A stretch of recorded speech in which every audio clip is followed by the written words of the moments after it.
Hello दोस्तों, welcome to my channel. और आप देख सकते हैं आज के एपिसोड अनुपमा में कि यहाँ बनराज फ़ोन करता है आशा भवन के जो ऑनर है उनके बेटे को कि यहाँ आशा भवन को जल्दी से जल्द हटाने, यहाँ अनुपमा को बर्बाद होते देखना, रोड पर देखना, सड़क पर देखना। मतलब कि यहाँ बनराज अनुपमा को एकदम से बर्दाश्त नहीं कर पा रहा है और उसके बारे में एकदम से बुरा चाहना, बुरा सोचना, बुरा करना चाह रहा है। जो कि बनराज अब क्या करेगा वो तो आगे देखने को मिलेगा। और यहाँ आप देख सकते हैं कि यहाँ अनुपमा एक ऐसा देख रही है सपना कि उसके कोई ठेले को तोड़ रहा फोड़ रहा, एकदम से वो रो रही होती है बिलख के, एकदम से बचाने की कितनी भी कोशिश करी है। लोग आके उसके ठेले को तहस नहस कर देते हैं, लेकिन वो तो सपना था। लेकिन सपना भी इतना भयानक, जो इतने शिद्दत से उसने इस नई शुरुआत की थी, उसका ऐसा सर्वनाश हो, सपनों में भी सच होना अपने आप में ही दर्दनाक होते हैं। किसी के लिए इतने स्ट्रगल कर कर ये सब का सपना देखा जाए तो वो बहुत डर जाती है, बौखला जाती है, कान्हा जी को याद करती है कि कभी ये सपना सच ना हो, कभी सपनों में भी ये सपना सच ना हो। एकदम से डर के मारे एकदम से सहम जाती है और कान्हा जी को प्रे करती है कि हे कान्हा, ये सब कुछ ना हो और मेरे जीवन में और ये इस तरह की मुसीबतें ना आए।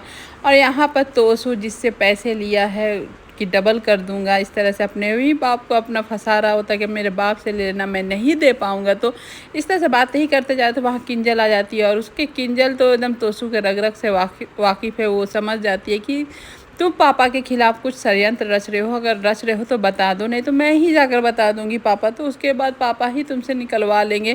तो यहाँ पर वो तोसू बेशरम, वो थोड़ी वो उसको और कुछ बताता नहीं है, बोलता जाओ बता दो, पापा कहीं काम कर रहा हूँ, पापा से पूछ के ही कर रहा हूँ। लेकिन यह किंजल सब जानती है और वो नहीं भी बताने पर वो तो बनराज को बता देती है तोसू के खिलाफ कि तोसू का दिल और दिमाग में क्या चल रहा है आजकल, वो कर क्या रहा है।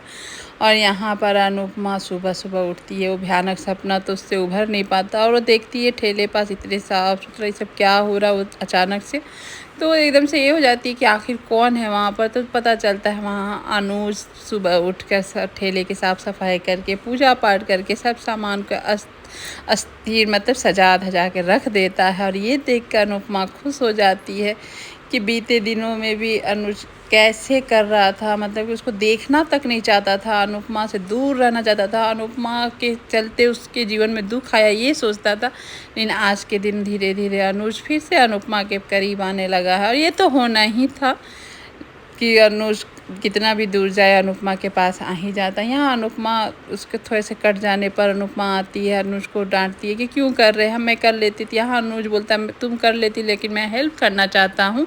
और ये बोलते ही अनुपमा को बीते दिनों की याद आ जाती थी, याद आ जाती है कि पहले जब अनुज ठीक था तो किस तरह से अनुपमा का हेल्प करता था हर कामों में, चाहे वो कोई भी काम रहे किचन से, मतलब जिस तरह से उस ऑफिस से आकर भी थकता नहीं था, अनुपमा की हेल्प करना चाहता था, वही याद आ जाता है अनुपमा को, इमोशनल हो जाती है अनुपमा। लेकिन अनुज को तो सब कुछ थोड़ा याद नहीं है, थोड़ा बहुत याद है, नहीं भी याद है। और उसके बाद यहाँ पर बनराज देख रहा होता अपनी बालकनी से लोगों के, तब तक नज़र पड़ जाती है अनुज अनुपमा दोनों को कि ये बनराज देख रहा होता है और इस तरह से नज़र से देख रहा होता है मुस्कुराते हुए कि उसके अंदर तो साजिश चल ही रही होती है। और ये बात का पता चल जाता है अनुपमा को अब क्या करने वाले हैं बनराज। जिस तरह से वो देख रहे हैं ज़रूर उसके दिमाग में और कुछ चल रहा होता है, खुरपाती, किसी को परेशान करना, किसी को ये करना, और ये सब अनुपमा समझ जाती है। लेकिन अब वो तो मालूम नहीं है कि बनराज क्या करेगा, वो तो आगे ही पता चलेगा बनराज क्या करने वाला है। और यहाँ देखिए बुरा सोच दूसरे का सोचेंगे तो आपके साथ भी तो बुरा होगा ही। वो जिससे तोसू पैसा लिया वो उसकी का फ़ोन आ जाता है कि वो नहीं पैसा देता तो उसके बाप को फ़ोन करें तो वो फ़ोन कर लेता है बनराज को। बनराज गुस्से में तोसू को चिल्लाता है। यहाँ पर जो दूसरे का बुरा नहीं सोचते, जो अच्छा सोचते हैं उसके लिए तो भगवान कैसे बुरा सोच सकते थे। यहाँ अनुपमा का पहला ऑर्डर का ऑनलाइन ऑर्डर का फ़ोन आ जाता है और खुशी का कोई ठिकाना नहीं हो सकता, क्योंकि पहला ग्राहक सबसे यादगार ग्राहक होता है। यहाँ उसी की खुशी मनाते हैं और फटाफट जल्दी जल्दी बनाना और कौन ले जाएगा पार्सल। यहाँ पर सागर का ऑनलाइन कुछ एग्ज़ाम थे या कुछ क्लास थे तो नहीं जा पाता है, तो यहाँ पर अनुज बोलता है मैं पहुँचा दूँगा। यहाँ अनुपमा भी और घर के सारे लोग मिलकर यहाँ पर खाना बनाने लगते हैं सब कुछ। और यहाँ बनराज एकदम तोसू का क्लास लेना चाहता है, लेकिन तोसू और पाखी जैसा बेशरम कोई औलाद अब देखने को मिलेगा।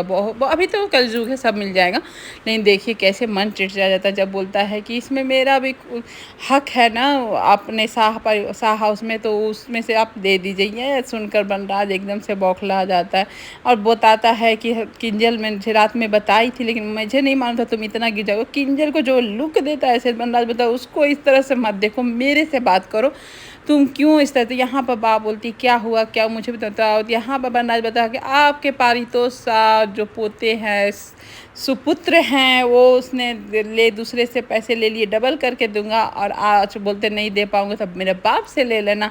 तो यहाँ पर मतलब कि क्या बोले, जिस तरह से तोसू करता है, भगवान न करे किसी की औलाद ऐसी हो। वो अपने हक की बात करता है। हक की बात सुनकर ही यहाँ पाखी बोलती है तब तो पापा मेरा भी हक बनता है। इस तरह से वो दोनों हक पे आ जाते हैं। बाप बोलती है तुम लोग किस तरह की बातें करते हो, तुम लोग को तो चुल्लू भर पानी में डूब कर मर जाना चाहिए। मैं तो सोच रही थी कि अरे डिम्पी क्यों पीछे रह गई, वो क्यों नहीं आगे बोल के अपने हक के बारे में बात करते, नहीं की। लेकिन यहाँ दोनों बेशरम लोग हक की बातें कर रहे थे, जिसमें बाप बहुत गुस्से आ गई। उन लोग को चुल्लू भर पानी में डूब मरने की बात की। उसके बाद बनराज एकदम से क्या करे, ऐसे औलाद पाकर उन लोगों को अपने करीब बुलाता, आओ बेटे, आओ बेटी, तुम लोग से मैं करीब में आकर बात करना चाहता हूँ। तुम लोग जिस हक की बात कर रहे हो, मेरा बाप का घर है, मैं उनका बेटा हूँ, और मेरा वो घर नहीं है कि तुम लोग को हक मिलेगा। तुम लोग को मैं पेंट हाउस और पैसे कुछ दे रहा हूँ, वही तुम्हारे लोग की किस्मत है, नहीं तो मैं कुछ ना दूँ। और यहाँ पर तोसू को बताता है कि तुम जैसा नालायक औलाद को तो 1 रुपया भी देना अपने आप में ही शर्म की बात हो जाएगी। और पाखी को भी बोलता है बेटी तुमको पेंट हाउस मिल जाए, वही तुम्हारा किस्मत होगा, नहीं तो मैं तो चाहूँ तो धक्के मार कर तुमको घर से बाहर निकाल सकता हूँ। ये सुनकर एकदम से दोनों घबरा जाते हैं कि क्या हो रहा है। और इतना अच्छा से जब बनराज उन लोगों को समझा रहा होता है, सच में मज़ा आ जाता है इन दोनों का समझ को देखकर। और यहाँ पार्सल पहुँचाने के लिए अनुज निकल जाता है। और यहाँ तभी और भी ग्राहक आ जाते हैं खाने के लिए, ट्राई करने के लिए। यहाँ अनुपमा रिक्वेस्ट एक बार ट्राई की तो उन लोगों को पसंद आता है। वहाँ एक बाल गोपाल का भी छवि अनुपमा को दिखता है कि शायद ये बाल गोपाल की कृपा है कि आज मेरे ग्राहक चलने लगे। यहाँ पर बैठकर रूही आदिया सोच रही होती है कि मम्मी को लेटर मिला नहीं मिला, वो एकदम से टेंशन में रहती है। तभी वो देखती है पैम्पलेट को, कह रही है तो मम्मी का शायद होगा, इसमें नंबर उम्बर होगा। तो वो सोचकर वो पैम्पलेट उठाए, उसके पहले उसकी आ जाती है मॉम। सो आकर वो डस्टबिन उठा लेती है कि ये बदबू दे रहा होगा, लाओ मैं इसे फेंक देती हूँ।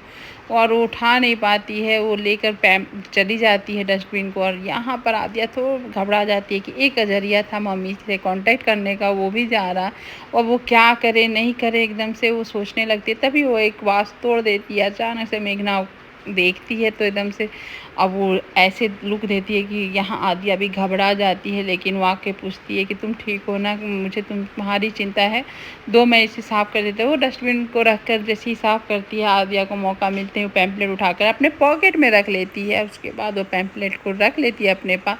अब वो सोचती है कि मैं कैसे ऑर्डर करूँगी, ये मम्मी ऑर्डर नहीं कर पाएगी, लेकिन मैं पापा आएंगे तो मैं ऑर्डर कर लूँगी, जो अभी के मम्मी पापा हैं वो। और यहाँ शाम का समय है, देख सकते कितने भीड़ लाइन लग चुके हैं एकदम से। आपका दिल साफ़ है तो आपको भगवान का साथ दे देंगे, आपको पता नहीं चल। उतना परिश्रम और उतना दुख जो होता है वो तो होता ही, लेकिन जब सुख आता है, जब खुशी आती है तो उसको भी आप संभाल नहीं पाते।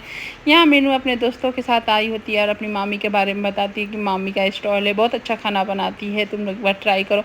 वो लोग भी आते हैं और यहाँ पर अनुपमा को देखकर लोग समझ जाते हैं कि मास्टर शेफ जो ये में जीती थी वही है अनुपमा। यहाँ सेल्फी वेल्फी लेते हैं, उसके खाना खाते हैं और ट्राई करते हैं। यहाँ पर मीनू को भी अनुपमा देती है और मीनू को बोलती है तुम्हें आते कोई देखा तो नहीं। यहाँ पर सागर को देखकर मीनू बोलती है मेरे जो दिल में होती है मैं वही करती हूँ, किसी से नहीं डरती हूँ, क्योंकि दिल की बात कभी भी ख़राब नहीं होती, मतलब कभी गलत नहीं होती है, तो मैं वही करती हूँ। यहाँ अनुपमा भी बोलती हाँ सही है। और ये बोलकर जैसी वो खाती तो उसका थोड़ा सा सरकने लगता है, तो आता है सागर दौड़ के उसको पानी देता है। ये दोनों का तो प्यार है, लेकिन सागर का बैक होना भी सच है कि वो उसके औकात दुनिया जो जैसे बोलते करे ऑटो ड्राइवर एक डॉक्टर से कैसे शादी कर सकता है, वो सोचकर उसके लिए भी सोचना ज़रूरी हो जाता है। यहाँ पर डर ऐसे हमें आती है कि पापा भूख लगी है, मम्मी नहीं है घर पर तो मुझे खाना, तो यहाँ पर ऑर्डर करने की बात करती है।